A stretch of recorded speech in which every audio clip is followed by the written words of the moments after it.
তেলবাজ কর্মচারীরা অফিসে বসদের চোখের মণি হয়, আর আসল কাজের লোকেরা হয় চোখের ধুলো।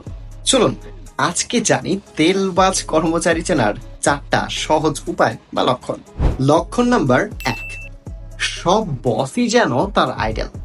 স্যার, আপনি কিছু বললে মনে হয় জীবনে কত কিছু শেখার বাকি আছে, এই টাইপ কথাবার্তা। লক্ষণ 2, বস কিছু বলুক আর নাই বলুক, তেলবাজ হাসবেই, আর তার সাথে সাথে কি থাকবে জানেন? জি স্যার, জি স্যার, আচ্ছা ওকে। লক্ষণ 3, কাজ কম কথা বেশি, সেটা আবার বসকে নিয়েই অন্য কলিগদের সাথে। আরে স্যারের যে মাথা, কি বলবো, সেরা সেরা।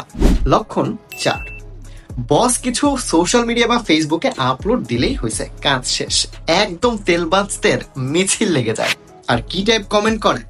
এই ধরুন, legend, boss of the year, my idol, inspiration, etcetera etcetera etcetera.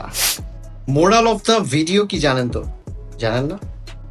তেল দিয়ে চাকরি হয় কিন্তু সম্মান নয়।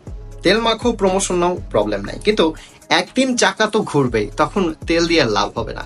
কারণ কাজের লোক বেশি দিন না টিকলেও তার জায়গার অভাব হয় না। আর ডিয়ার বসেস, তেলবাজ হতে সাবধান। Bye bye.